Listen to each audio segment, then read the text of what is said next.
Ilang beses ko na sinabi sa'yo na tigilan mo na yan. Ang kulit mo ah! Kuya! Wala kang mapapala sa pagtuturo niya sa bata na yan. Pero kuya? Anong pero? May gawan sa'yo na!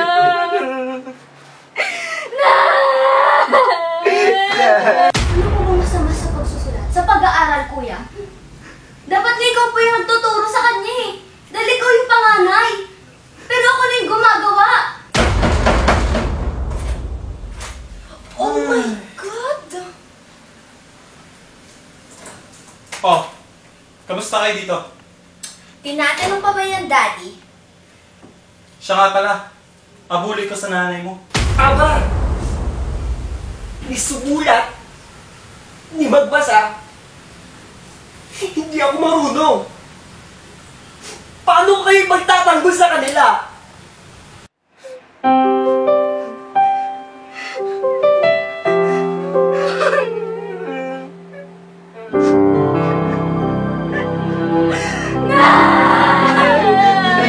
May gawan sa'yo na!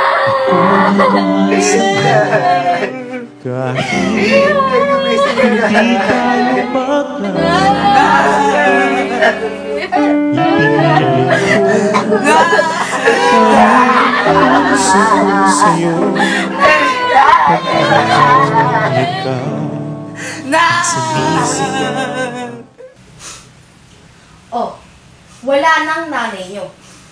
Wala na kayong dahilan para mag-stay pa rito sa bahay na to. Hindi porket patay ng nanay namin, papaalisin mo na kami sa bahay na to. Tama na, Aba. Pero kuya, sumusobra na siya. Kuya mo na nagsabi. Tama na, Ava. Nga, kung marunong ka na magsulat, sulat mo nga yung A. Sige lang, okay lang yan. A. B. Ba. Ba. Ba. C. Si. Galing mo na magsulat ah. Aba! Ilang beses ko na sinabi sa'yo na tigilan mo na yan. Ang kulit mo ah! Kuya. Wala kang mapapala sa pagtuturo niya sa bata na yan. Pero kuya, Anong pero? gusto lang naman po niyang matutong magsulat. Ano po bang masama doon? Anong masama? Ayan, yung pag-uugali mo. Marunong ko na sumagot dahil marunong ka na magbasa at magsulat. Tantanan mo ko, Aba. Pumasok kayo doon! Ano po bang masama sa pagsusulat? Sa pag-aaral, kuya?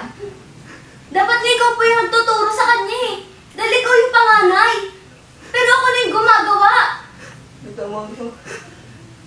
Yan ba ang natututunan mo? Yan pagsagot sa akin? Ano? Susunod ka o palalayasin kita? Pasok doon!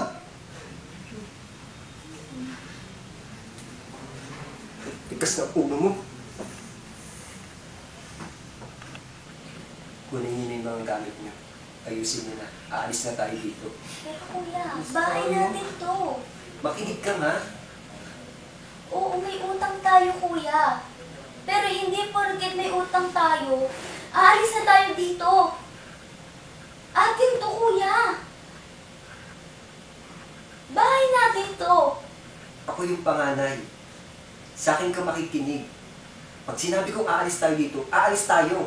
Sige na, bilisan niyo na. Hindi, kuya. Hindi ako aalis. Bilisan niyo na. Hindi ako aalis. Oh my God! Oh, kamusta kayo dito? Tinatanong pa ba yan, Daddy? Siya nga pala, abuli ko sa nanay mo. Hindi namin kailangan yan. Aba, Pag tinanggap namin yan, para na rin namin tinanggap na patay na yung nanay namin. Aba, Bakit, kuya? Alam mo yung totoo. Alam mo na sila yung nagpapatay sa nanay natin.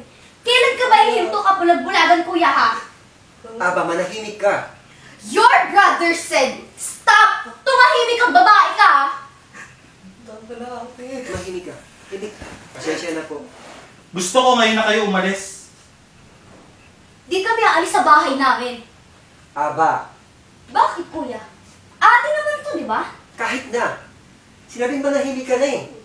Okay, sige. Total, mabait naman ako eh.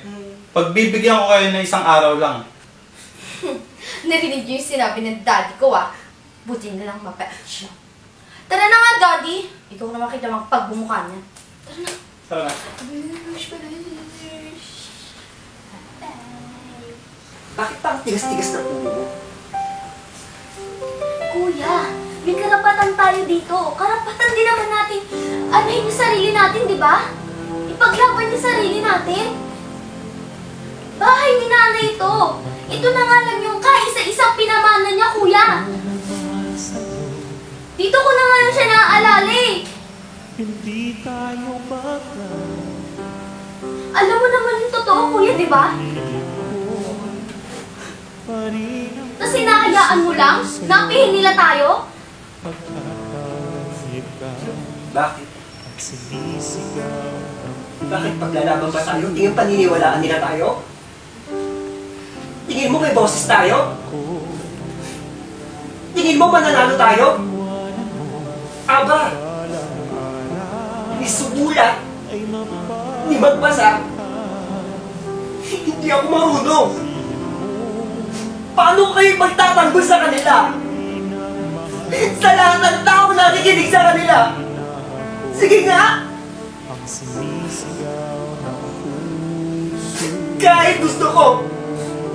Kahit gusto kong kunin yung hustisya para kay nanay, hindi ko magagawa.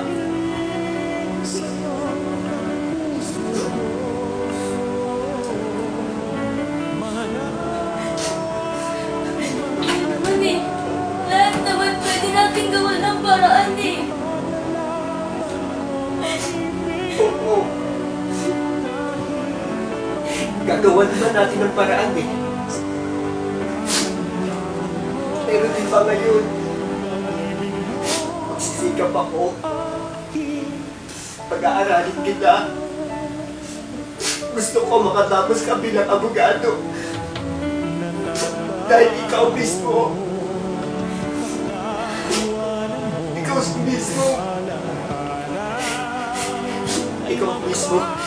magpapanalo sa laban natin na ito. Patawarin mo ako. Hindi ko kaya lumaban ngayon. Patawarin mo. Pinapangako ko sa'yo. Mag-aaral ako ng mabuti para may paglaban natin yung hustisya ko. Di ba natin mabuhay hustisya ngayon?